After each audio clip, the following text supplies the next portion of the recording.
Before I get started on the topic at hand, I want to talk a bit about the writing style of the author herself, Rumiko Takahashi. Now, the best way to describe her style would be by saying she observes the trends of the time and rewrites them from an almost reverse perspective. To begin this, I'll start with what would be considered her most popular work, Ranma, which was serialized from about the late 80s to the mid-90s.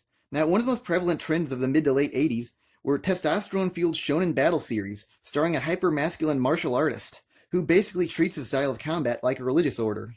And this trend featured anime and manga such as Fist of the North Star, Sakigake Otoko Juku, and the first two parts of JoJo's Bizarre Adventure. How Rumiko Takahashi took the reverse approach to this trend is by having the main and titular character of her story be about a boy who practices martial arts similar to the trends of the time, but upon contact with hot water, instantly turns into a girl, which is where the series deviated from its inspirations. Since having a character who can switch genders and spins the bulk of the story into the feminine form is almost the exact opposite of being ultra-masculine. The other manner of how Ranma reverses the style of the shonen battle series is by having its characters practice in the style of anything goes martial arts, which encourages fighting with trickery and dirty tactics. In other words, being dishonorable, which again deviates from many of the themes of the series that this work is based off of. The works of Rumiko Takahashi aren't just reactions of other anime or manga, but also real life too. Take for example her manga Meisani Koku, which was a romantic comedy between a childless widow in her mid-20s and a younger man that spanned several years of their lives. How Meisani Koku plays up the idea of reversing trends is that in Japan, even in modern times, women are encouraged to get married at a very young age, so having the female lead in a romance be in her mid-20s would have been considered past her expiration date, and very unusual for the 80s, especially in the medium of anime or manga, where most love stories would have been focused on teenagers instead. Other popular romance-themed anime and manga of the 80s were Kimagure Orange Road, Touch, and her prior work Urusui Yatsura, all of which took place in a school setting, so Meisani Koku being about slightly older than normal lovers is Rumiko Takahashi rejecting the teenage-dominated anime and manga industry, and instead focusing on characters that would not normally be portrayed as main characters. Now, returning back to the main focus of this video, her work Inuyasha, which also perpetuates this trend of how she crafts her manga. Now, in the period of the mid to late 90s, one of the recurring tropes of the anime and manga industry were isekais about modern high school students, but particularly the ladies, being sent back to the past, or fantasy worlds that have elements resembling the past.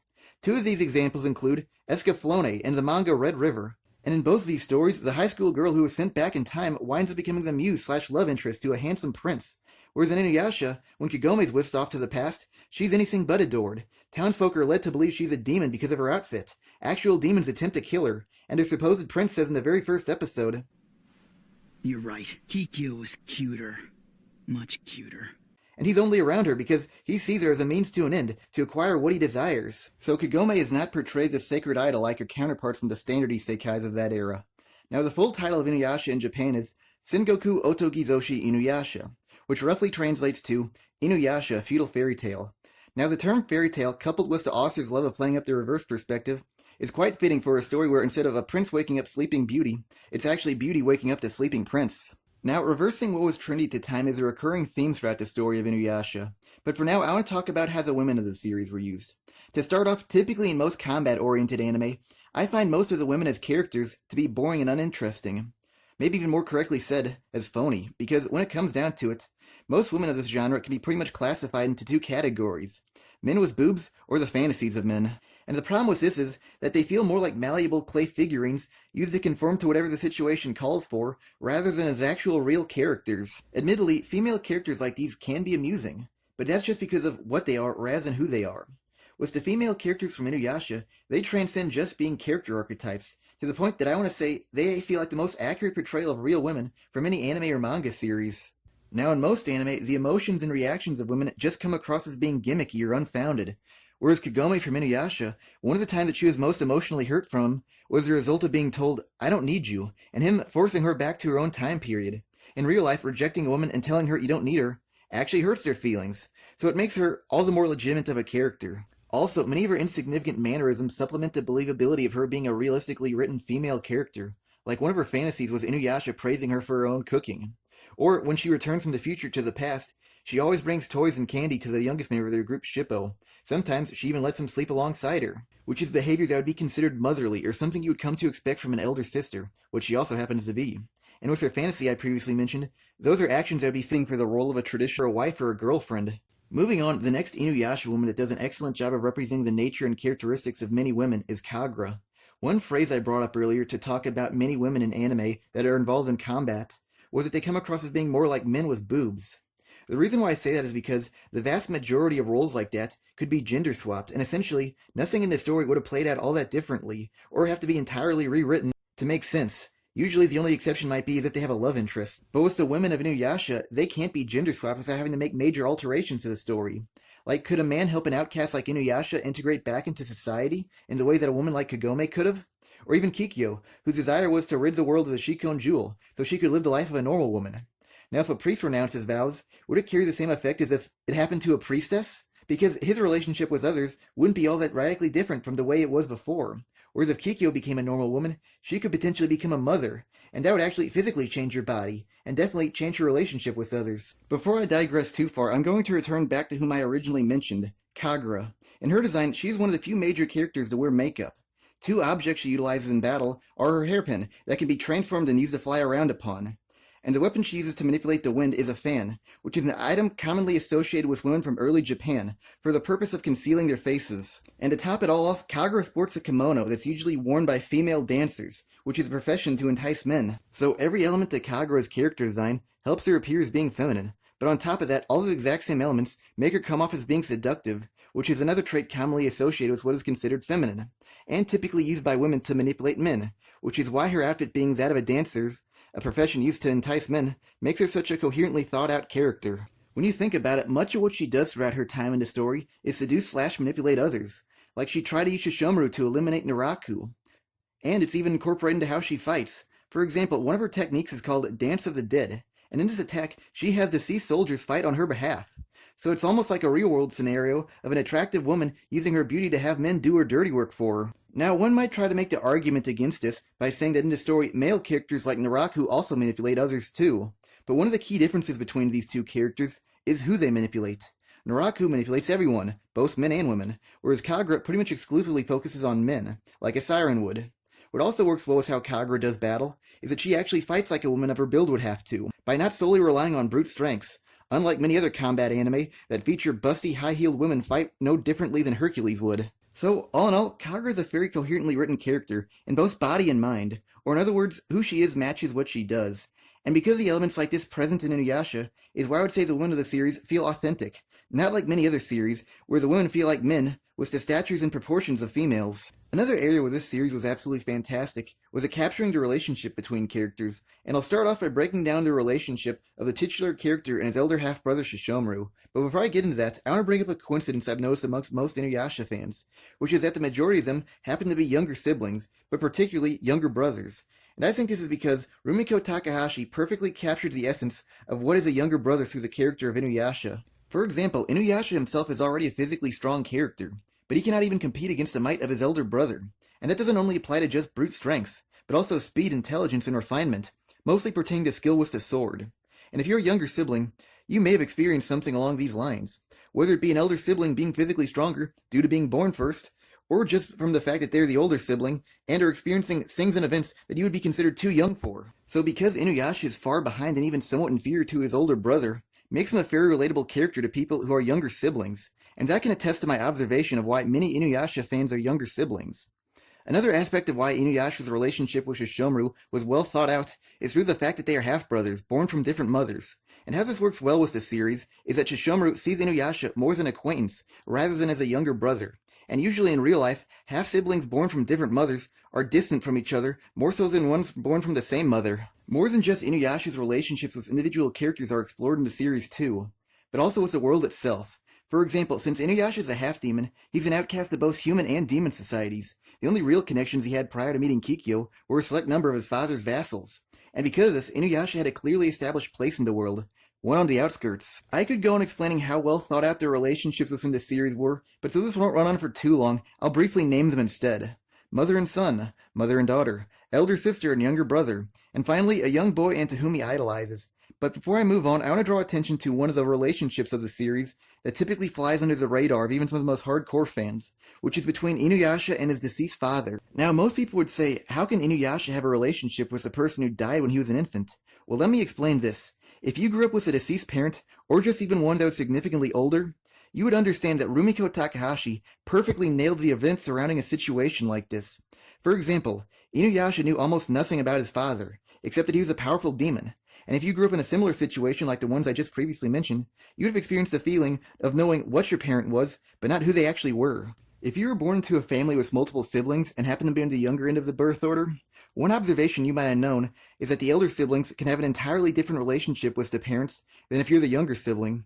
And this is especially prevalent if a parent died before you had fully matured. Which leads me to my next example of how the character of Inuyasha captures this lifestyle, which is by having him learn more about who his father actually was by communicating with his dad's old friends and older brother, which also helps him to develop a respect for his father, but more so as a mythological figure rather than as a parent. Again, I have to say, if you grew up in a similar situation to Inuyasha, you will know this exact same feeling. What's also special about this series of Inuyasha is its storytelling, and the reason why that is you, the viewer or the reader, experience the story alongside the characters, so it's almost like you're a companion on their journey too. For example, I bring back Inuyasha's relationship with his father. In this story, when anyone reminisces about Inuyasha's father, if there's any sort of breakaway from the scene at hand, what's typically on screen is a tapestry of a giant white-furred dog, instead of an accurate flashback displaying what his father truly looked like, or how the events actually played out. And because of this minor element, we the audience, much like Inuyasha and friends, view him as a mythological figure, rather than as an actual character of the story. So we're on the same wavelength as the actual characters of the series. What they see, we see. What they know, we know. Other flashbacks in this story still perpetuate this trend of making the viewers experience the situation alongside the cast. Many times these flashbacks originated from a character recalling a series of events from their own perspective, and revealing it back to Inuyasha and friends, which would clue them and you on the situation. This type of storytelling also gave many individual narratives of the story a puzzle-like mystery element. For example, the story begins with Inuyasha appropriating the Shikon jewel, believing himself to have been betrayed by its guardian Kikyo. But before he can make off with the jewel, he's pinned to a tree by an arrow from Kikyo, and is thus sealed there for 50 years. Later, when the story has progressed a little farther, it's revealed that prior to these events, Naraku had already fatally wounded Kikyo, which tricked her into attacking and sealing Inuyasha. And in addition to that, even later in the story, the motives of why Naraku did what he did are further elaborated on. So as the plot advanced, the protagonists hear more sides of the story, which creates a sensation that a massive puzzle is finally coming together. The reason why I place so much emphasis on how the flashbacks were utilized in this series is that it helps articulate that the series is taking an almost first-person perspective with how the story is told. And because of that is one of the reasons why I consider the story of Inuyasha to be the ultimate anime or manga in terms of it's the journey, not the destination. The reason why a third-person perspective, narrator, character from the future recalling their past, or a random flashback not bound to a person's memory, in a tale that's about a journey doesn't work all that well, is that it inadvertently gives them a destination, or the feeling that they're caught up in a series of events spawned by an external entity, rather than their characters experiencing the world for themselves, which is far and away the most integral part of a journey. And since the story of Inuyasha progresses with more of a first-person perspective and sticks to that the whole way through, is the reason why it's the best at it's the journey, not the destination. The second manner of how the series does a fantastic job of making the story be about the journey, not the destination, is through the character development, as Inuyasha starts off the story by trusting no one, due to the feeling of betrayal from the only person whom he ever cared for. And he goes from being a reluctant traveling companion to befriending and trusting others, even being able to shed tears for them. With Kagome, the series does a decent job of showing how she starts to grow fond of the feudal era, by starting to prefer the quiet life of the past over the loud bustling city. But what's overall the greatest element of how the theme of it's the journey not the destination is present in Inuyasha is through the romance. Now both Inuyasha and Kagome were pretty much forced to work with each other in order to gather the Shikon jewel shards. At first, the two of them couldn't stand each other, but on their adventures, they saw each other's vulnerabilities and experienced hardships together, which made them grow on each other. Here's the thing about most anime and manga romances. They pretty much always begin with love at first sight or a shared mutual interest. But what almost always happens with relationships that begin like that is, they start to fall apart once any contrasting beliefs surface. But with relationships that originate from experience, they pretty much always stick together, because they develop the mortar to keep themselves together. So in that regard, the relationships in Inuyasha are much more believable than any other anime and manga romances. A true relationship always starts before the actual relationship. One of the best aspects of how the characters of Inuyasha grow and develop is actually what they don't do. Many times I watch other 100-plus episode series, I constantly come across villains who end up becoming good guys just because the protagonist is a nice guy. Or the even worse case, the most heinous of antagonists, worst of the worst, wind up becoming Florence Nightingale by the end. So it feels like they pull a complete 180 on who they are, which attacks not just their original identity, but also the credibility of the story. Whereas in Inuyasha, every character's emotional development easily falls within the realm of reason. like with Inuyasha himself. Early on in the story, it was established that he still loved his mother, and was still willing to associate and even converse with Kikyo after she had fully rejected his advances onto Shikon Jewel. And since Inuyasha had these already established tendencies, it's perfectly reasonable to believe that a character like him could eventually be willing to integrate into human society. And this applies to even the villains of the series too, like with Shishomaru, who's pretty much the original antagonist of the franchise. At the beginning of the story, he believes all humans are beneath him, and he carries those beliefs until the end too. He does grow fond of the human Rin, but exclusively Rin. She's really the only human who he likes. For example, at the end of the story, when Naraku's rotting body is about to pollute and destroy Kaede's village, he shows no concern whatsoever for the villagers' well-beings, and instead focuses on defeating the surviving portion of Naraku's body, rather than helping them out. So unlike many other anime and manga villains, who have any sign of character development whatsoever, he does not betray who he was, and the best you can say about him is, he goes from being dismissive of his younger brother, to being able to tolerate him, or at least if Inuyasha stays out of his way. So basically, he goes from being an enemy to just being neutral, which is definitely within the realm of reason for how he is written as a character. Two more shreds of evidence that bolster my claim are that in the epilogue of the story, he still prefers to inhabit the lands away from human society, unlike his younger brother, and he only ventures there to drop off gifts for Rin, and only Rin, not even bothering to visit his younger brother too. And another piece of evidence that shows Shishomaru always stayed within the realm of reason is that his subordinate Jockin said that Shishomaru is a prideful demon and would never shed a tear for the deaths of anyone. And sure enough, he never breaks his own code. And during the temporary death of Rin, Jockin actually has to cry on his behalf. So Shishomaru's horizons did expand during the story, but they stayed within the realm of reason, never violating who he was and pulling a 180. Having characters never exceed the realm of what they could be even applies to the rest of the villains. Like Hakudoshi, he's essentially Naraku Jr., so his later attempt at usurping Naraku's throne fits well with who he is as a character, since he's based off of Naraku, and Naraku himself constantly backstabbed his own allies. With Kagura, she's another villain whose motivations grew as the series progressed, but again remained within the realm of what she could be. Like, she desired to separate herself from Naraku, but not at the cost of becoming a good guy. She even rejected offers of teaming up with Inuyasha and his companions. Kagura's willingness to betray and separate herself from Naraku also works well with her as a character for multiple reasons. First off, the symbolic one, which is that she's the manifestation of the wind, which is typically used as a symbol for being a free spirit. Secondly, unlike other of Naraku's incarnations, she was born with emotions, so that provides a reason of why she would be the most likely candidate for betrayal amongst the other incarnations.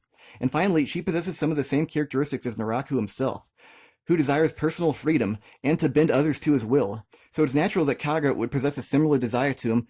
What's also rather refreshing about what characters didn't become in Inuyasha is that Kagome became an archer instead of a sword user, because up until the beginning of the story, Kagome was just any average modern-day schoolgirl, in other words, not all that physically fit. So having her learn to use a bow and arrow, which isn't as physically demanding as a sword, is a good way to incorporate her into combat without having to change her into something she's not. One minor instance that displays major growth in the character of Inuyasha is how he sleeps. Now, for most of his life, Inuyasha had been persecuted for being a half-breed and prone to being attacked, which forced him to adopt the samurai sleeping method of doing it while sitting up, which would always allow him to be battle-ready in case of an attack. Which makes it seem like he's never been able to sleep peacefully in his entire life. Or even just that he doesn't trust anyone. But one time in the present era, Inuyasha accidentally fell asleep while on Kagome's bed, but in a lying down position. This is symbolically one of the most important scenes in the entire franchise, despite it being to Kagome's dismay. This can be interpreted in multiple ways, like this could be him feeling safe for once, enough to sleep on his side, because of the lack of enemies in the present-day era. Or this could represent how he's starting to grow to trust others, and willing to let down his guard around them. Either way, this is a heartwarming scene. One of the other ways the story dedicates itself to the journey and not the destination is by how the characters grow as fighters. And I'll begin with the character of Shishomaru. Now, at the start of the story, he wanted to take his father's power and legacy, Tetsaiga, for himself, even though it was left to be inherited to his younger brother. So the story clearly sends the message that he's obsessed over gaining his father's strengths, almost like he's trying to replicate them. When Shishomaru was first reunited with his father's blade, he grasps for it. It rejects him, stinging his hand. But even after that, he still tries to claim the sword for himself, through various underhanded tactics, like using the arm of a deceased human, which allows him to hold Tetsaiga, or by using the shards of a broken mirror to steal Tetsaiga's abilities. Both attempts failed, but later in the story, once Shishomaru has finally accepted the fact that he can never wield his father's weapon, he manifests his own sword, Bakusaiga, which far exceeds the power of his father's. So essentially, his journey for the duration of the story allowed him to find out who he truly was, and rejecting his prior goal of becoming a carbon copy of his father, gave him the chance to become something greater. Moving on, Tetsaiga not only helps Inuyasha grow as a fighter, but as a character too. When Inuyasha first received Tetsaiga, he had difficulty activating its battle form, and he comes to learn the reason for that is because Tetsaiga is intended to protect others, but more specifically humans. So because Inuyasha needs to fight off increasingly more powerful opponents, this forces Inuyasha to overcome his previously established narcissism and learn to get along with others. One other element about Tetsaiga that makes it develop as if it were an actual character is that every time it defeats a powerful demon, it gains a new technique off of him, which helps Inuyasha out in battle, and for the most part, all those techniques learnt during the series carry significance until the very end of the story, or at least until Inuyasha mastered Mato Zangetsuha. In a certain sense, Tetsaiga's ability to absorb others' techniques almost acts like a journal which records all the individual encounters with powerful demons for the journeys it's been taken on. Whilst on the topic of Tetsaiga's abilities, I have to mention another great aspect about the series, which is that all of Inuyasha's attacks/techniques serve a specific function rather than just being entirely based off of how powerful the attack is, or its destructive capabilities, running contrary to most other anime that are involved in any sort of combat. Here's a brief description of all of Tetsaiga's individual attacks. The Wind Scar, an energy strike used to eradicate a large cluster of demons. The Backlash Wave reflects an opponent's demonic energy back at them, and only them. Red Tetsaiga shatters energy barriers of medium strength. The Adamant Barrage launches spears of sharpened diamonds to pierce the thick hides of demons, also including the strongest of energy barriers. The Dragon Scale Tetsaiga, which is used to absorb or cut a demon's demonic energy, which prevents who receives said attack from healing or regenerating. And finally, Black Tetsaiga, which is capable of unleashing Inuyasha's most powerful attack, Mato Zangetsuha, which basically acts like a black hole and consumes everything that's in its path, and oddly enough, grants Inuyasha limited teleportation abilities. Now, the reason why having unique attacks that serve different purposes from each other is great is that it makes every battle seem different from each other. Like if Inuyasha is using Dragon Scale Tetsaiga, he has to fight up close and personal for its effects to work. Whereas a technique like the Adamant Barrage is best used at a distance. Its attacks also force Inuyasha to fight differently according to the situation and what he's fighting against too. Like if he's pit up against a large number of demons with average strength, he'll use the Wind Scar to wipe them all out in one attack. But if he's up against an overwhelmingly powerful demon, the Wind Scar would be ineffective against it, and he would have to use a technique like the Backlash Wave to prevail instead. Tetsaiga's unique abilities also provide an excuse for a problem that plagues most other anime series, which is why the main character never spams their most powerful techniques, but because Inuyasha's attacks are unique, they have to meet certain conditions to work, like the Backlash Wave and the Dragon Scale Tetsaiga. They only work if they're fighting against demons. The former also requires a giant ball of demonic energy to be hurling at Inuyasha to be utilized also. But by far the best element of the techniques of Inuyasha being function-based rather than power-based is that it doesn't make the series feel convoluted if Inuyasha struggles fighting against an enemy who happens to be weaker than a prior opponent. For example, when Inuyasha battles against a great dragon Ryukotse, it causes massive collateral damage to the surrounding area, which confirms that physically the dragon is one of the most strongest demons of the entire series. But Inuyasha is still able to come out the victor in his first encounter against a dragon too, whereas later in the story Inuyasha fights to a draw against a human Bankotsu on 2 separate occasions. If you know anything about this series, you would understand that Ryukotsu's might far exceeds Bankotsu's, in virtually every single way too. Power, legacy, endurance. But despite that, nothing about Inuyasha struggling against a weaker Bankotsu ever felt poorly handled, even though it occurred after fighting a stronger opponent. And this is because the series completely avoids a standard trope of anime or manga, where the writers make the next situation all the more dire by just escalating the strengths of the enemies. When writers just escalate the power of the opponents to push the story forward, many issues generally accompany it. For example, typically nearing the end of the story, many of the previous antagonists now just seem weak in comparison to the new villains, and it delegitimizes all the training and struggle the protagonist had to endure against the previous opponent. So it just makes a bulk of the story seem worthless in the process. And in my opinion, many times I have found the earlier antagonists to be much more interesting characters than those who follow. Another issue that always arises when the power of characters escalates too high is that many of the current iterations of characters almost come off as being weaker than what they once were. The power escalation typically starts off a little like this. At first, a character is only able to destroy a house, followed by a city, after that a country, and finally an entire planet. Now towards the end of the story, anytime a character fights, and their destruction doesn't reach the same heights as before, the battle doesn't seem as intense as it should be, and also it makes it much more difficult to watch or read the series with the same non-judgmental opinion as before. Now I know someone watching this is probably saying, well, since they're stronger they can probably control the devastation effects of their attacks better, which, to be fair, is a reasonable argument. But it's just still overused, weak, and means to enjoy the series, you have to watch it with rose-tinted glasses to fully appreciate it, which is something you shouldn't be forced to do. Again, I have to say, Inuyasha is great for something it didn't do, rather than for something it actually did. This following point shares a lot of commonalities with what makes Inuyasha's individual techniques great, so I won't go too deep into it, since it might become a bit repetitive, but it's still worth a mention. And it's how there's multiple ways a character can be powerful in the series. Like there's characters that are spiritually powerful, such as Kikyo and Kagome, who have the abilities to incinerate powerful demons, negate their energy, and purify what is corrupted. In other words, they're effective against demons, and only demons. But they could still be beaten if they're blindsided by a human bandit. Another character powerful for reasons other than just raw strengths is the main antagonist of the series, Naraku. Now, he doesn't do earth-shattering energy blasts like the other demons of the series, and he pretty much gets ripped to shreds if he tries to fight someone head-on. But what he lacks as a fighter, he makes up for in defense. He can create nearly unbreakable barriers to block some of the most powerful energy-based attacks of the series. But even if he does sustain damage, he can regenerate very quickly, and he's also capable of absorbing other demons to gain new powers or replace damaged portions of his body. So Naraku might not be the most destructive of foes, but the fact that he's so difficult to kill makes him nearly unstoppable. I could go on for days explaining all the ins and outs of the way other characters are powerful, but to conserve time I'll just name them as examples instead. Demons possessing unbreakable barriers or hard shells, characters able to use poisons, the ability to steal others' powers, or just being able to produce an endless vacuum capable of sucking any one earth thing down. Quick note, other anime or manga might appear as being powerful by different means than just raw force, through harnessing the elements. But here's why that's not the case, because when it comes down to it, getting incinerated by flame really isn't all that different from being vaporized by energy. So the only real difference between the two is the color of the medium, and still, if you disagree with my argument, then you have to give Inuyasha credit as well, because they too have characters powerful because of element manipulation. Just like Inuyasha's varying techniques, the unorthodox ways of being powerful in the series also makes the fights feel diverse and unique from one another. But it takes it a step farther. By giving all the characters their own strengths and weaknesses, this meshes well with one of the overall major themes of the story, which is that you should be willing to trust and rely on others. Like Kagome is physically weak and could be beaten by a non-demonic threat, but because Inuyasha accompanies her, he can always be there to protect her. And likewise, if Inuyasha succumbs to his demonic impulses, she can help him return to a normal state of mind. So them being together creates a sort of balance between one another, where they can fill in each other's holes.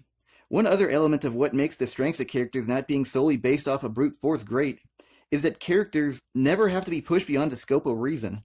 Like Inuyasha's Windscar can take out 100 demons, and it does become stronger in the series. But it never exits the realm of reality, like upgrading to be able to wipe out an entire planet. Because the strengths of characters always stays within the realm of possibility, when filler characters are inserted into the anime adaptation, they don't feel as out of place as many other anime that use filler material. The way many other anime use filler villains can make them feel strange, since typically most filler arcs take place after a battle against a powerful opponent. So the villain has to be around the same level as the prior antagonist to have any intensity whatsoever. So it can make the storytelling come across as being awkward.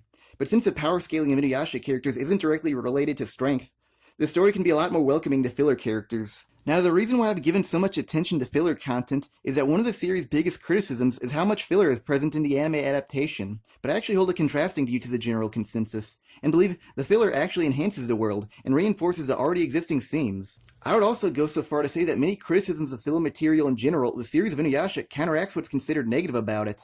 For example, many dislike filler because it can make the story go off on a tangent, but the story of Inuyasha is already loosely structured, so it can't really go off on a tangent, since much of the story consists of Inuyasha and friends almost aimlessly exploring the world in search of or retrieving Shikon jewel shards. Much of the story already consists of them meeting or fighting off mythical Japanese creatures, so it's not all that damaging to the story if a few more of them are added as extra content. One of the other complaints about filler characters being introduced in the anime adaptations is that they almost randomly come into the story, and essentially have no lasting effect or purpose in the overall narrative of the story. But here's how Inuyasha remedied those issues. Which is that, with how the plot is written, the protagonists already encounter a number of random characters along their journey, who they only meet once. And many times, the filler content actually has the protagonists reunite with those past characters, which actually prevents them from being lost in the past. I admit this isn't factually based like the rest of my points, but I'll say it anyway. The majority of the audience probably can't even tell which content is filler or canon.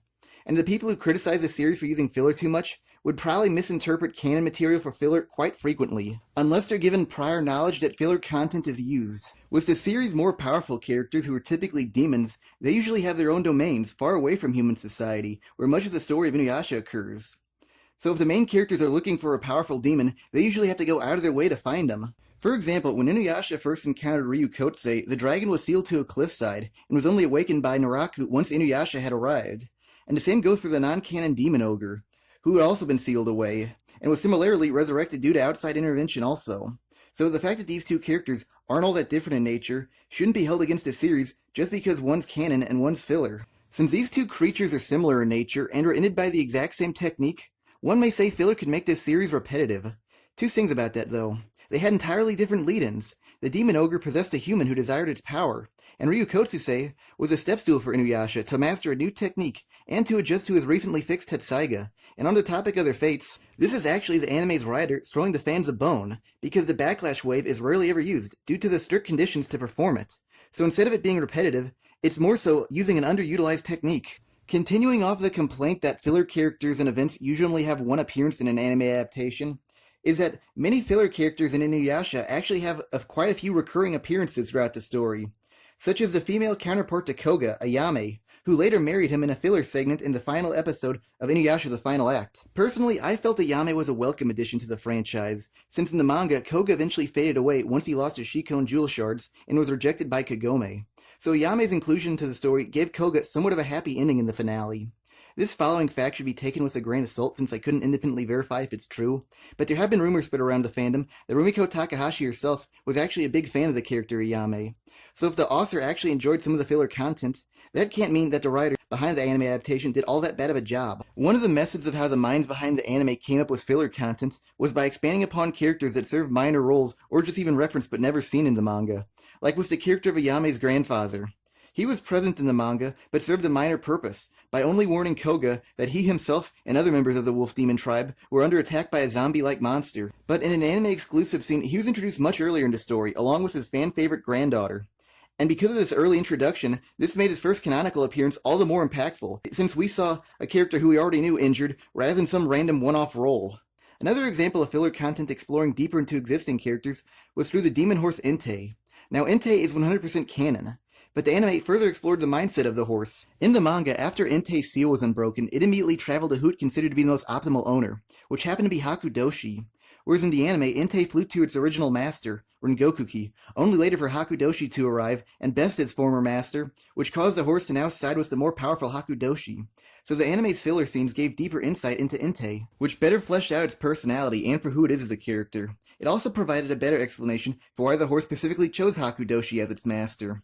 The filler content did another service to the series, which is by making characters that come off as unnecessary limbs seem more likable, like with Shippo, who for the majority of the series is only used to rescue Kagome or occasionally trick enemies. But because filler was frequently used throughout the series, this gave Shippo more time to shine. Like there are episodes where he mentored other young demons to help them learn to defend themselves, or another filler episode was about him developing a crush on a young human girl. Another character this applies to is Kagome's younger brother Sota. Now just like Shippo, there was also a filler episode dedicated to him developing a crush, where Inuyasha had to help him gain the attention of said crush. But one of the overarching themes of the Sota-based filler episodes is that it forces Inuyasha to serve as a role model of sorts to Sota, and this helps paint him in a new light and show other angles of his character, which helps him to develop deeper connections with more people than ones that just see him as a love interest or as a traveling companion. One thing I've always thought about with filler content dedicated to side characters is that it makes them a much more enjoyable character in the long run, because you saw more intimate and relatable sides of their character, and had the time to become attached to them, so you can still appreciate them, even if they're later regress back to being a background prop again.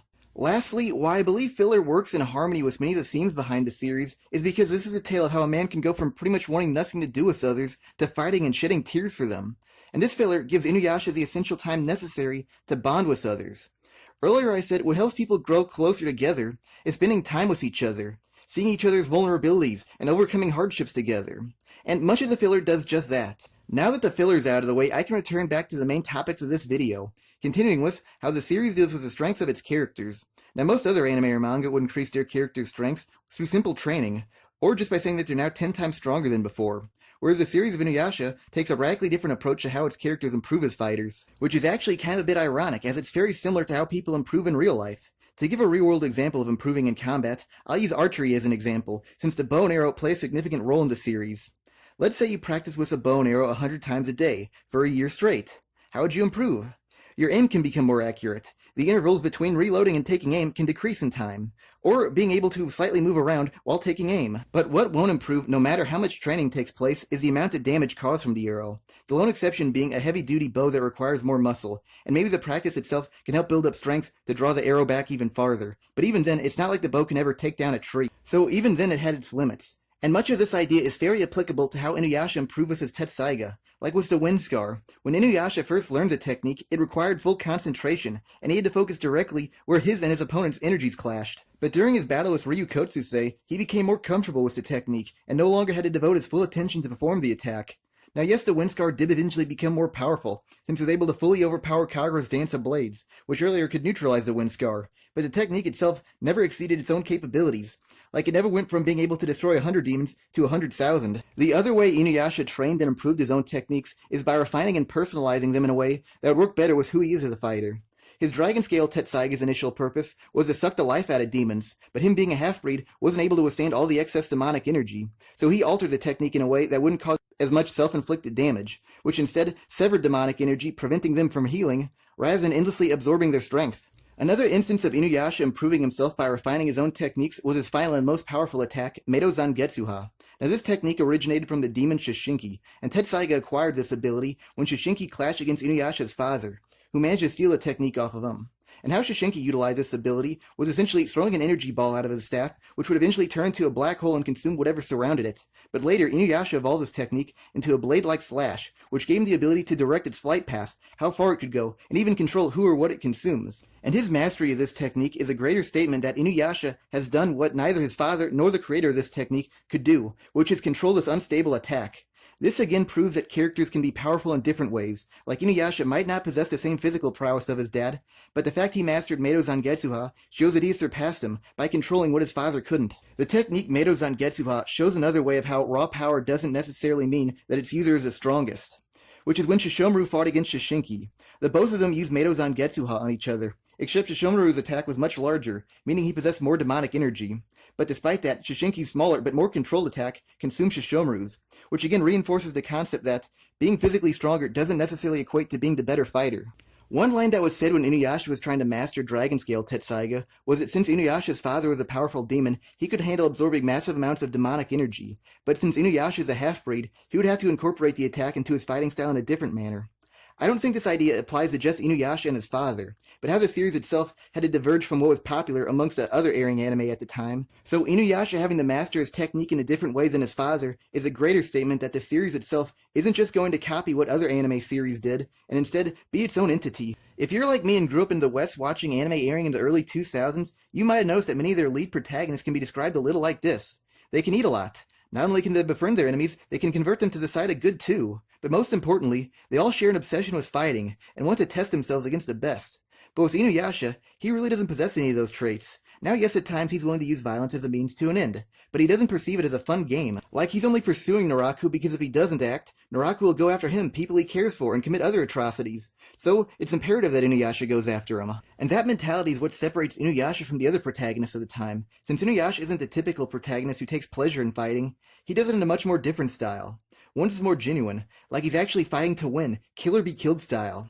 Many other series whose protagonists enjoy fighting, their battles more so come off as interpretive dances rather than as intense life or death struggles. If anything, you would think that a villain would be the one to enjoy fighting, since they most likely wouldn't care about harming others or causing collateral damage. But a protagonist enjoying fighting and not taking it seriously, that could potentially spell disaster for their loved ones, and their nice guy image. With Inuyasha, he'll begin the fight utilizing his strongest attack right from the get-go. But again, with many protagonists who take pleasure in battle, they frequently, and for no reason whatsoever, follow the silly trope of fighting while only utilizing a fraction of their current power, even if their friends are getting bruised and bloodied. Admittedly, this can lead to some entertaining scenes, but unfortunately it's always sadly accompanied by a feeling of detachment from the world or the situation at hand. How the franchise of Inuyasha always made its titular character seem like he was going all out in battle is by how his fighting style evolves over time. At the beginning of the series, Inuyasha fought entirely with his fists and claws, with techniques like Blades of Blood or Iron Reaver Soul Stealer. But once he acquired Tetsaiga, rarely did he ever resort to fighting with his hands ever again, usually in part due to Tetsaiga not being in his possession. And his motive for this drastic change is simply because Tetsaiga is more efficient at demolishing his enemies than his own fists. This trend also continued on to the later portions of the story.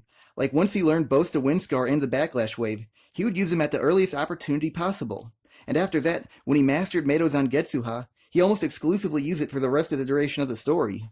To be fair, I do have to say this. Because Inuyasha's move pool evolves so frequently, some of his more flashy and interesting attacks, Blades of Blood for example, wind up being used less frequently, or even just getting lost in the past. but in the end I do believe it's a worthy trade-off, because of the more realistic portrayal of battle it creates. And for those naysayers out there, I have to ask you this. If you were in a situation similar to this, would you rather fight to look cool and risk taking serious damage, or would you rather fight effectively and come back home with all your teeth? One brief thing I need to mention while still on the topic of characters fighting in Inuyasha is how the use of the Shikon Jewel in battle bestowed an extra dimension to many fights. In battles, the jewels had purposes of increasing one's own ability, or reviving the dead, so when Inuyasha and friends had to fight against someone using one, they were more so fighting against a jewel rather than the opponent. Like during Inuyasha's battle against Bankotsu, Inuyasha was more so aiming at recovering the Shikon Jewel shards in an attempt to weaken him, rather than winning in a contest of strength. One other side effect of possessing and using a shard of the Shikon Jewel is that it can corrupt and bring out the evil of the user, which ushered in another dynamic into the fights of this series, where the protagonist had to fight against someone who they did not wish to harm, since they were under the influence of evil. This also happened to Inuyasha himself, when he needed to use the power of the Shikon Jewel to bolster Tetsaiga's abilities in order to escape the prison of a demon's stomach, which made him succumb to his own demonic impulses. So this created a battle of Inuyasha versus himself. Back when I was watching anime in the early 2000s, one of the other eccentricities of the series that always stood out amongst the rest of the other televised anime is the longevity of its antagonist Naraku. Now most other long-running animes are typically divided up into story arcs, usually named after their lead antagonist. And pretty much once their arcs are complete, they're gone. Whereas in Inuyasha, Naraku is the antagonist for the series' entirety, starting around episode 15 till about the penultimate episode of the series sequel. Now, there are individual arcs within the story where Naraku's sidelined and Inuyasha and friends have to fight against other antagonists, but overall, Naraku's still the man behind the curtains in those arcs too. What makes this concept about Naraku so special is that it allows him to grow and gain new abilities alongside the protagonist, at multiple points throughout the story too. Frequently, he altered the makeup of his body, removing weaker portions and replacing them with stronger parts from even more powerful demons, thus strengthening himself in the process. And at the beginning of the series, all he can really do is shapeshift. But as the series progressed, he attained new abilities, like incarnation creation, flesh manipulation, and energy barriers, which continuously improve throughout the series. So because he regularly improves himself, he stays relevant throughout the entire series, instead of becoming obsolete like many other villains who are used to represent a stagnant level of strength or a specific portion of the story. What's also very underappreciated about Naraku is his intellect, and I'm willing to go so far to say he may be the smartest antagonist of any anime, or at the very least of any long-running series, particularly because of one simple action he habitually does, which is fleeing when he's put into an unwinnable situation. I kid with that one, but it's kind of true when you think about it, because most other anime villains are so over-the-top cocky that their confidence in their own abilities and unwillingness to accept defeat is almost always the cause of their undoing. So in a certain sense, Naraku understanding his own limitations and recognizing that the odds are stacked against him almost automatically inserts him to the top tier of intelligent villains. Even without his own self-awareness, there are still other intrinsic attributes to his mind that make him one of the most ingenious villains ever. Earlier I said one of the best aspects of Naraku is that he grows alongside the main characters, but he doesn't unconsciously evolve, he actively chooses how he improves, usually to better adjust against the obstacles he has to face at the time. Like when Inuyasha learns an attack that requires the use of the wind to perform, in response, Naraku incarnates a minion who can control the wind and negate said technique. Later, when Inuyasha no longer required the wind to perform the wind scar, Naraku began to strengthen his barrier-making skills to again be out of the reach of Inuyasha and company. And finally, when Inuyasha gains an ability that can pierce any barrier no matter what, Naraku sits back and waits till a demon that has an impenetrable shell pops up and absorbs him, again strengthening his defense in the process and being out of the reach of Inuyasha. What makes the dynamic behind this perpetual cycle of neither being able to best each other work so well is that despite the fact that Naraku is presumably the overall more powerful of the two, Naraku is still inferior to Inuyasha in terms of pure destructive capabilities. So Naraku doesn't have the strength to overpower Inuyasha, but Inuyasha isn't destructive enough to break Naraku. So they're stuck in an endless loop. Remember this scene for later, it's an important one. On another note, the fact that Naraku's destructive capabilities are weaker than Inuyasha's makes him unique amongst most other anime antagonists, by breaking up the standard formulaic mold of the antagonist being overwhelmingly stronger than the protagonist, who usually end up requiring a superficial transformation to later compete against the villains. Back to the topic at hand, of why Naraku's smarter than the average anime or manga antagonist. His lack of arrogance again separates him from the average enemy, because he actually tries to manipulate situations and conflicts in his own favor. Like when he's being pursued by a monk with a vacuum for a hand, he always keeps a spare set of poisonous hornets nearby, to make that monk more reluctant to use his ability. Or another instance was the time he sent Bankotsu to fight Inuyasha on Hijiri Island, an island that possesses special purifying properties that can debilitate the powers of demons and half-demons, which swung the battle in favor of his ally, the human Bankotsu, against his mortal enemy. Naraku's manipulation isn't just limited to events and situations, but also people. For example, at the very beginning of the series, he tricks both Kikyo and Inuyasha, who were the two biggest threats to himself at the time, into eliminating each other. He also brainwashed Kohaku into being one of his servants, which in turn allowed him influence over Kohaku's sister Sango. And it's not just those two sets of characters, but virtually every single character born in the feudal era too, so most of the story is caught up in his web. I intentionally use the word web too, because the idea of him being symbolized as a spider is frequently referenced throughout the story. He possesses a scar in the shape of a spider on his back, and when he was a human, he went by the name Onigumo, which translates into demon spider. Speaking of names, the name Naraku is a Romanized translation for a Buddhist word for hell, which is very fitting for the character of Naraku, who became himself by being burned alive and consumed by demons, so it's almost like the experience gave him his namesake. One other great aspect of Naraku's character is the motive behind his actions. Now typically, most motive and goals behind anime and manga villains are made fun of for being generic or lackluster, both of which usually come off as them being evil for the sake of being evil. But with Naraku, he actually has a reasonable rationale for why he does what he does. Now Naraku, being a half-demon, desires to shed himself of his human half, which haunts him by its obsession for Kikyo, so his goal is to become a full demon, and the only way he can achieve his goal is to use the Shikon Jewel to do so. But the only way he can grant his wish is if he completely corrupts it with evil intentions. So all of his sinister actions can be explained as a requirement to achieve his goal, rather than being evil for the sake of being evil. His goal of fully ridding himself of his human half is completely understandable also, especially since all the suffering he endured was while he was living as a human. And the more practical reason for shedding his human half is that since he's a half-demon, he's forced to live one day of the month in a weakened human state, which can be a major inconvenience for a person who spends the majority of the series being hunted down. Having a believable motivation for one's own actions and behavior isn't exclusive to just Naraku. For the most part, all the villains of the series have a practical reason to explain why they do what they do and why they're a villain. Princess Abi ransacked the human populace because she required their blood in order to cure her ailing mother, who had recently consumed a poisonous demon. The true antagonist of the series, the Shikon Jewel itself, wished to perpetuate its own existence. And in an anime-exclusive plotline, Bankotsu desired to possess demonic energy. Because the latter two's motivations are a bit more intricate and can be easily mistaken for more generic motivations, I'll dig a bit more deeper into them. Now, many other villains also desire for eternal life, but there are two things different with the rationale behind the Shikon Jewel's goal.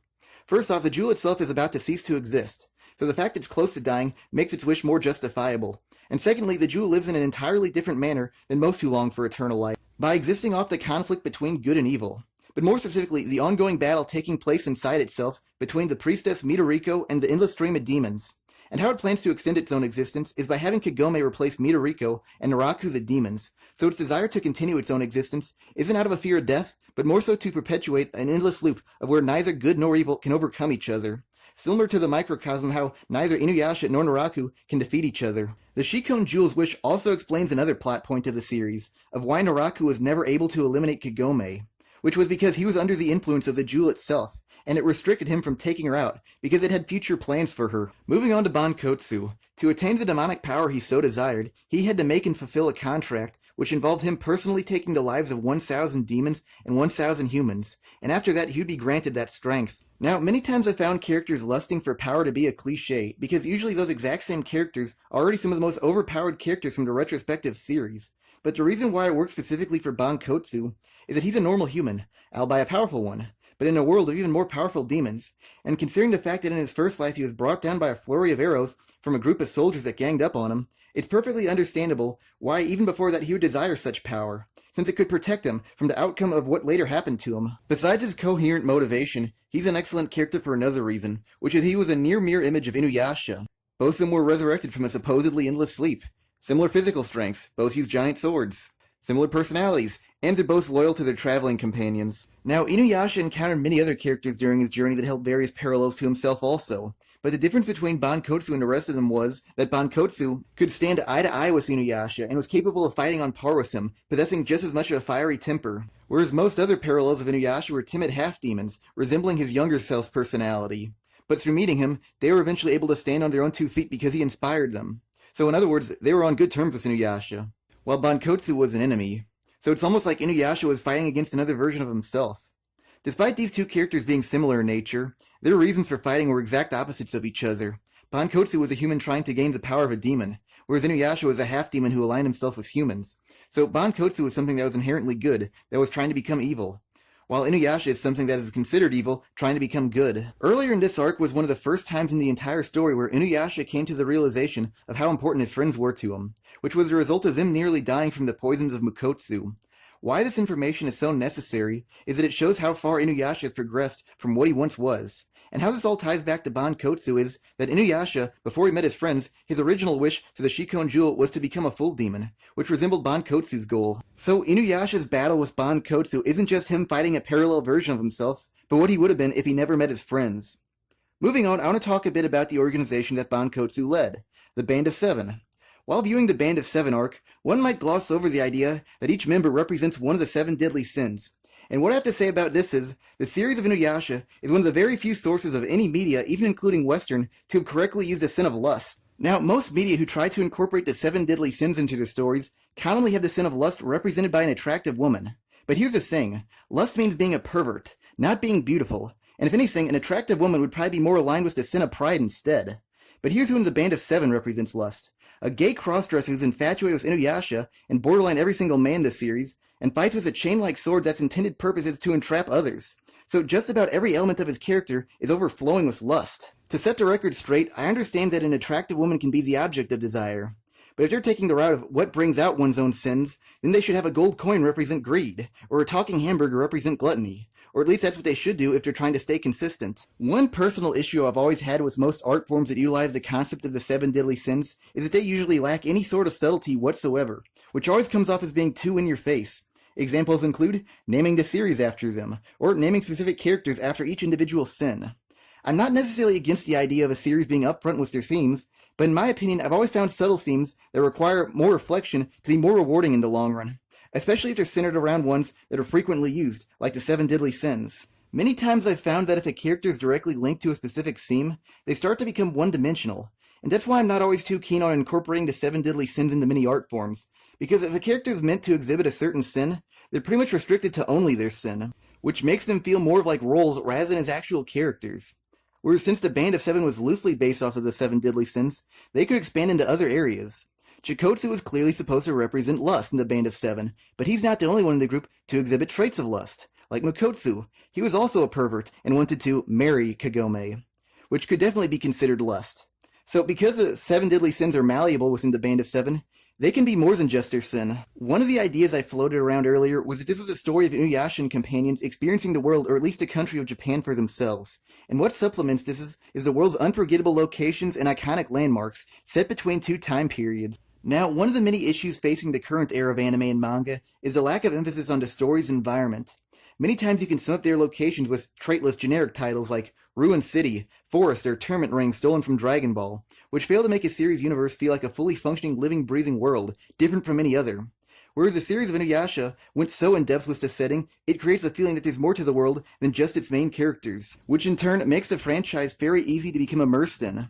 Some of the series' more iconic locations consist of the grave of Inuyasha's father, the cliffs of Ryukotsusei, Mount Hakurei, or the entrance to the afterlife guarded by Gozu and Meizu, and those locations are the more grandiose large-scale ones, not including the smaller-scale shrine-like landmarks such as the Bone Eater's Well or the Tree of Inuyasha. The setting and various locations of Inuyasha aren't only great because they're well-drawn or unique to the series, they're also great because they feel fully explored, from multiple perspectives.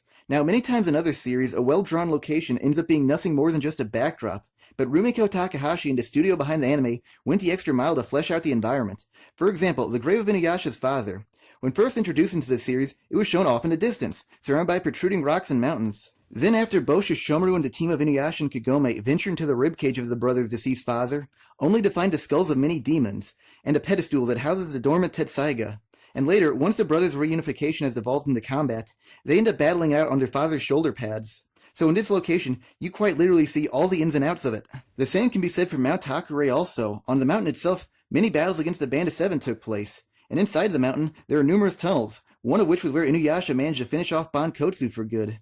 And at the very core of the mountain is where the wounded from the previous arc Naraku hid to recuperate. One weird advantage that this series of Inuyasha holds over most other anime, in terms of location, or maybe more correctly said geography, is that since much of the story takes place in the feudal era, traveling has to be done on foot. So it's very easy to understand the layout of the land, and know how relatively close the locations are to each other. Like in the Band of Seven arc, there's not the same amount of frequent visits to Kaede's village as normal arcs, which indicates that the protagonists are far away from home. Whereas since they can go quickly from Hijiri Island to Mount Hakurei, indicates that these two areas are within close proximity to each other. The story does such an exquisite job of presenting the layout of the land that I confidently say I could actually navigate from Kaede's village in the feudal era to exiting the Higurashi Shrine in the present day. One minor detail about the world of Inuyasha is that since most of the storyline takes place in the past, many events that occur in the present-day era stick out and become more memorable in the process, such as a brief one-episode clash against the ancient No Mask, atop a construction site. What's also great about the locations of the series is that many of them have their own characteristics and attributes that separate them from locations that could potentially look similar in appearance. Like most anime or manga, at some point will have an event that takes place on an island or a mountain. Inuyasha has more than just one mountain in the story. But what makes Ajiri Island and Mount Hakure different from similar landscapes is that they possess spiritual properties that can significantly weaken or even purify demons. The same applies to the Bone Eater's Well as well, but the Bone Eater's Well is the only well that can transport a person from the present to the past. And one of the more fun locations with odd attributes in the series is the gate guarded by Gozu and Meizu, which is a pass to the afterlife, but will instantly kill anyone who crosses its boundaries, unless the one crossing possesses a certain specific item. Even the locations that aren't the domains of powerful demons or home to a sacred shrine still have their own idiosyncrasies that prevent them from just being another generic location. For example, Sango's village of origin houses a cave which is the birthplace of the Shikon Jewel, and the village itself is crafted into a giant fortress, which really makes sense considering it's home to a clan of demon slayers who'd be the prime targets for demons seeking vengeance. One element of Kaede's village that makes it feel like it still exists even when Inuyasha and friends aren't present is this minor detail that there's fields of rice paddies surrounding the village, usually with villagers working on it too, which makes the village feel like its inhabitants work and live everyday lives independent of whether the story's taking place there or not. Another location or locations that can be found in other series but still feel unique to Inuyasha is Naraku's castle. By design, his castles really aren't built all that differently compared to ones in other anime or manga, also set during the feudal era. But despite their similar appearance, his castles still feel intrinsic to the story of Inuyasha, which is because of the incredible ambiance they give off when they are on screen, due to many of the more dramatic scenes that are taking place at night, usually in tandem with a purple miasma-like night sky, which gives many of the scenes a dark, sinister aura. All in all, the series was excellent at creating locations, whether it be an over-detailed one-in-all-existence landmark, or just being an average village that's believable. Since I just went on with how atmospheric Naraku's castle was, I'll continue on with how masterfully the series was at creating ambiance. Not only did the series use ambiance to make dark scenes even darker, but also conveys the moods of different non-evil locales, like Ajiri Island, which is a holy but mysterious area. And how this was written to work with both ideas was by surrounding the island with a thick foggy mist that conceals what's on the island, thus creating a mystery, but at the same time, the white fog makes the island resemble the afterlife, which itself is said to be sacred. The sky/time of day was also frequently utilized to influence the mood. Like when Inuyasha would encounter an evil foe, the skies would darken and begin to stir. And on the opposite end of the spectrum, when Inuyasha would triumph over said enemy, many times daybreak would occur. Light conquering darkness, or good defeating evil. One character in the franchise whose appearance always came with good atmosphere was Kikyo. For example, after the protagonist learned that Kikyo survived the events of Urusui, Kagome first encountered Kikyo resting on a tree, with limbs dangling like a lifeless marionettes. And this scene helped her come off as being ghostly, while at the same time reflecting her weakened state. Another similar instance involving both Kikyo and Kagome is after the events of Mount Hakure, where Kikyo was nearly killed by Naraku, and again Kagome found Kikyo in a weakened state. Only this time, she was submerged in a pond, with only her face visible, which represents that she's barely clinging on to life, and about to be pulled under. One element from the manga that was unfortunately not carried over into the anime, though for some reason it did carry over to the anime's original ending theme, was that Kikyo traveled barefoot, which has always been a metaphor to show characters in touch with nature, and considering the last two examples of Kikyo's ambiance had her basically be part of nature itself, was a good concept for her character. One of the more defining ways Kikyo brought a certain type of ambiance into the series was how she was resurrected back into the world, nude, lacking any sort of clothing whatsoever. But this scene more so creates a natural sensation rather than one of perversion. I would even dare to say one of innocence. And the fact she was resurrected holding herbs makes both themes of innocence and naturalness all the more apparent. Continuing on with how the series uses fan service, I have to say it's one of the best anime or manga series at utilizing it. Like, it never comes off as a shallow way to attract a wider audience into reading/watching the series, and instead it actually feels like it's necessary, and enhances the scenes where it's present. To start off, I'll begin with one of the more minor examples of the series, with the character of the Unmother. Now, her role in the story was to hypnotize Inuyasha, so Shishomaru could extract the location of the Black Pearl off of his unconscious brother. And how she did this was by stealing the appearance of Inuyasha's deceased mother, luring him into a false sense of security, wherein she began to absorb him. And how the scene was illustrated was very reminiscent to a mother nursing an infant child, which helped to send the message that Inuyasha was like a powerless baby in this situation. Why the scene required her to bare her chest is that if she was clothed and held Inuyasha more like an older child, it would have made the situation seem more escapable, and not make Inuyasha seem as helpless as he was with how the events actually played out. The fan service of the series also provided more creative storytelling methods to reveal more about who a character actually is than just outright stating it. Like at the end of Inuyasha's first confrontation with Kagura, rather than just Kagura directly telling Inuyasha she's an incarnation of Naraku, Inuyasha instead discovers the secret by striking and accidentally destroying the upper half of her kimono, which revealed she possessed the exact same spider scar as Naraku, letting Inuyasha and friends connect the dots for themselves. The fact this series was willing to show some skin allowed for the right tone and mood for when it came to characters being in their most vulnerable states, physically and mentally. Both of these times included the use of the hot springs. On the physical end, involved a time where Kagome was bathing alone, with only the shards of the Shikon jewel embedded on a necklace she was wearing, while being observed by the Shikon jewel-hungry, not-yet acquaintance Moroku, and for some reason a group of monkeys. Her not wearing any clothes made her come off as being defenseless in multiple ways, and the jewel around her neck was also the object of desire to many of their enemies at the time, which made the situation all the more tense. Back to the idea of this creating the right mood for when they're emotionally vulnerable. This occurred when both Kagome and Sango were having a conversation about Sango's younger brother Kohaku. How this talk began was after Kagome noticed a scar on Sango's back that was inflicted to her by her possessed younger brother, and this led to Sango telling Kagome about her recent emotional scars. Before I discuss how the story ended, I have to say this. To me, the series of Inuyasha is the amalgamation of what made all Rumiko Takahashi's prior works great. It possesses the colorful cast of characters of Urasua Yatsura, the rich character development of Meisani Koku, and the sense of humor of Ranma, which I regrettably was not able to cover all that much due to the already excessively long length of this video. But what Inuyasha exclusively has over the rest of them is an element of unpredictability. Now, all of her work shares a similar shtick of having two main characters, a man and a woman, both of which are caught up in numerous love triangles, but pretty much right from the get-go, you know the two main characters are going to couple up by the end. But with the lead relationship in Inuyasha, it's a little harder to predict, because its two lead characters are separated by different time eras, which introduces several more variables that could potentially disrupt this trend from her other works. Obviously Kagome was the frontrunner to win over Inuyasha, but even if she did, where time itself allows them to be together, especially since the series had already broken most of the existing rules to the high school girl sent to another world genre. So it was within the realm of reason that Kagome and Inuyasha might not have their fairy tale ending like their fellow genre counterparts. This variable isn't as significant as the last, but there still was the question of, if they were meant to be together, what time period would they remain in? The past or the present? Both eras had characters with inseparable attachments to the couple that wouldn't be pleasant to the audience to see severed, so it makes both eras a possibility of where the two might end up. Just to prove that the series' conclusion was unpredictable, I'll state my original prediction on how I thought the series would end. Kagome and Inuyasha would defeat Naraku, and Kagome would be forced back to the present, without Inuyasha, and the narrative would heavily imply that they're separated for good, only for it to be revealed that in the past, after Kagome's departure, Inuyasha used another sacred arrow to seal himself away, mimicking what had once happened to him prior to the story's beginning. But instead of him being sealed for 50 years, it's now been 500 years.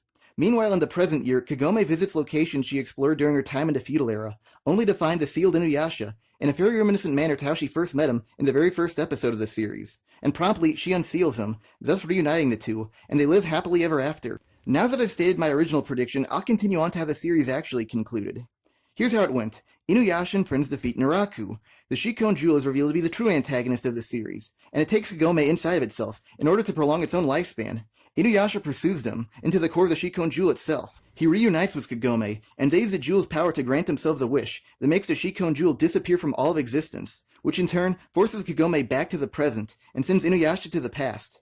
3 years go by.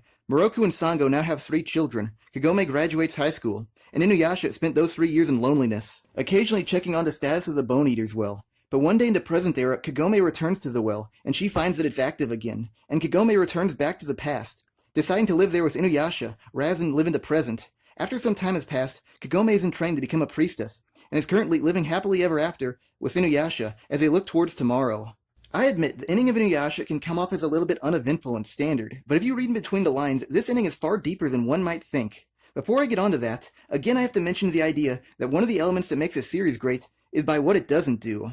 Now, many of its contemporaries had this cliche ending that the repeating cycle is starting all over again, whether it be the son becomes the father, or the apprentice becomes the master of an apprentice himself. The problem with these types of endings is that it makes all the time dedicated to the series feel meaningless, because this undeservedly powerful, less interesting brat of a kid is going to become the character, but presumably even surpass the character that you spent years of your life watching grow, mature, and become stronger. And all for what? To possibly milk out a sequel starring all the original characters' less interesting offspring? Or maybe the more cynical opinion that it's a substitute for not being able to come up with more of an original ending. When you watch a long-running action-packed series, one of the reasons why you would most likely stick with it is because the main character seems special, unique, and to be the one to accomplish what no one else prior could. But if the main character winds up becoming the teacher to a kid who's essentially what he was at the beginning of his journey, then he inadvertently becomes ordinary, and just another cog in the wheel of time. But the series of Inuyasha went its own way by never passing the baton off to some subtly important kid. And because of that, this tale remained the story of Inuyasha and Kagome. What's also noteworthy about the series finale is that Kagome is wearing the traditional priestess garb, just like the one she wore in episode 3. Except with one major difference. In episode 3, she had her hairstyle in the same manner as Kikyo's, but in the finale, her hair is loose and free, the way she normally has it. Why this is so significant is that it shows Kagome's not going to become the next Kikyo. She's going to be her own person. Much like how Inuyasha is using Tetsaiga in his own way, rather than how his father had done before. And all this goes to show that the both of them, they're not following an endless cycle or doomed to a pre-planned destination, and instead choosing how they're going to live their own lives. The best way to sum up the meaning behind a series of Inuyasha in a single sentence is this.